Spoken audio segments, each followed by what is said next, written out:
आज की बात अब हर शाम सोमवार से शुक्रवार 8:30 बजे से। साहब कुछ हुआ है कि नहीं हुआ है अभी?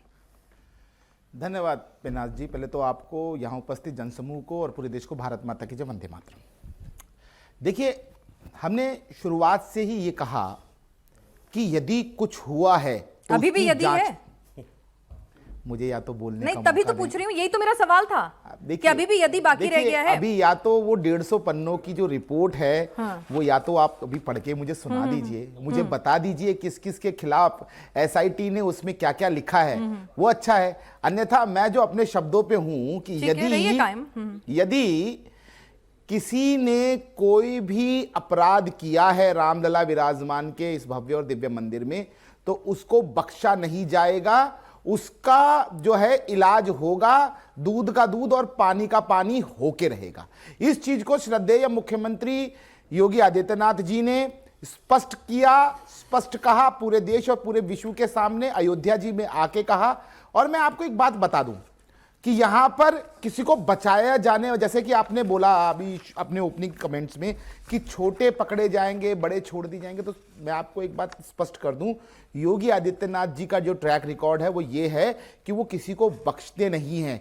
अपराधी जो होता है उसको जमीन से घसीट के निकालते हैं। यही कारण रहा कि उत्तर प्रदेश जो है आज भय मुक्त है और आज उत्तर प्रदेश में विकास हो रहा है, क्योंकि वन डिस्ट्रिक्ट और इसीलिए दूसरी बार आपकी सरकार है और 3 बार केंद्र में है और 22 राज्यों में है। ठीक है ना? अब आप जरा यहाँ आस्था का सवाल है और सीधे सीधे विनोद बंसल जी, 60 किलो चांदी की ईंटें, 3 किलो चांदी का हार, 1 किलो चांदी की 64 दिव्य चिन्हों वाली चरण पादुकाएं, 1 किलो चांदी के 2 कटोरे और दीपक, नाग नागिन का जोड़ो 200 ग्राम, पंचधातु की सिल्लियां, 1 किलो चांदी का कलश। लिस्ट बहुत लंबी है, पढ़ती जाऊंगी।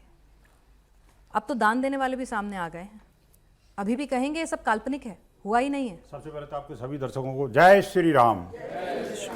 देखिए, प्रश्न ये है कि कुछ ये काल्पनिक है आंकड़े या फिर सच में हो गया है इस बार? आप मानेंगे? नहीं, मैं कैसे मान लूंगा? नहीं मानेंगे? अच्छा ठीक है, कोई बात नहीं। नहीं, मैं तो पढ़ के बता रही हूँ। नहीं, आप पढ़ के जो बता रहे हैं, श्रद्धालु आ गए, वो कह रहे रसीद नहीं दी। दो चीजें हैं मीना जी, जो हम पढ़ के बता रहे हैं या तो उसकी जिम्मेदारी ले रहे हैं या फिर हम कह रहे हैं नहीं ये तो वहां से आया, यहाँ से आया, यहाँ से आया। मैं आपको बता रही हूँ, अगर आप जिम्मेदारी लेती हैं तो मैं उसका जवाब दूंगा।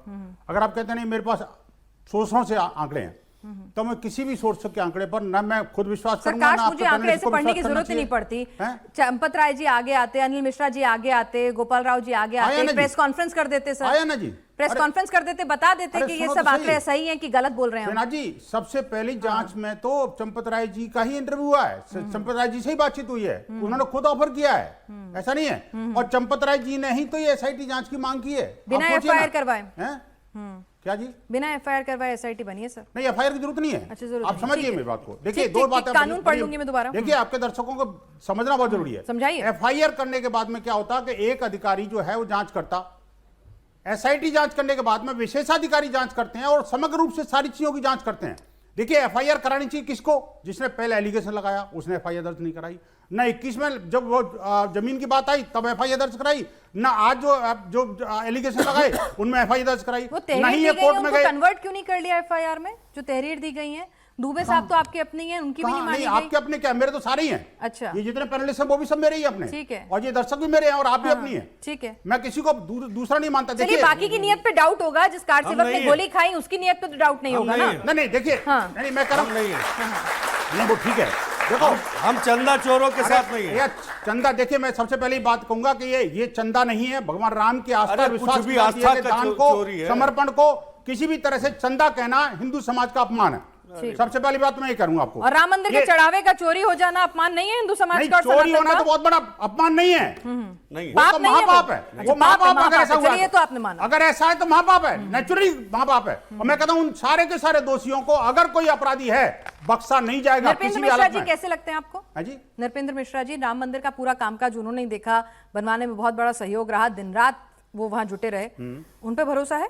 नहीं, भरोसा तो सब पे है भाई। नहीं, पूछ मेरे को किस पे भरोसा नहीं है? मैं आपको मेरे सोर्सेज पे भरोसा नहीं है। भरोसा नहीं है मेरे को। मैंने आपसे क्या कहा? आपको मेरे सोर्सेज पे भरोसा नहीं है? नहीं, आप बताइए आपके ठीक है, कोई बात नहीं, मैंने मान लिया। अब मैं आपसे पूछ रही हूँ, अब मैंने आपको क्वेश्चन अलग तरफ डाल दिया। हाँ, बोलिए। आपको भरोसा है नृपेंद्र मिश्रा जी पे? मुझे सब भरोसा बिल्कुल है ना? हाँ, क्यों नहीं? अब भाई वो भी कह रहे हैं। क्या कह रहे हैं? वो भी कह रहे हैं, उन्होंने, आपने स्टेटमेंट उनके बहुत सारे इंटरव्यू, मैंने बहुत सारे पढ़े हैं, बहुत सारे सुने हैं, और उन्होंने साफ साफ कहा है क्या कि मुझे चंपत राय जी के कैरेक्टर पर, बिल्कुल, उनके बिल्कुल, काम बिल्कुल, करने पर बिल्कुल। कोई पूरा भरोसा है। पर मंदिर में चोरी हुई इस बात को लेकर क्या कह रहे हैं? नहीं, आप उन्होंने आधा ये नहीं मत कहा सुनिए, चोरी पूरा हुई है। सुनिए, नहीं, उन्होंने पूरा ये नहीं कहा। सुनिए। देखिए, अच्छा, अच्छा। उन्होंने कहा अच्छा। यदि ऐसा हुआ है तो अच्छा। निश्चित रूप से बड़ा पाप है। अच्छा, और यदि ऐसा हुआ है ये उन्होंने वही बात मैं कहा। कह रहा हूं, मैं भी ये कह रहा हूं। अच्छा अच्छा, यदि ऐसा हुआ है कहा है, ठीक है, मैं आपको एग्जैक्ट स्टेटमेंट्स भी पढ़वा दूंगी, एक देखिए, मिनट दीजिएगा, देखिए, मेरे पास है, देखिए, मेरे पास है, मैं पढ़वा दूं।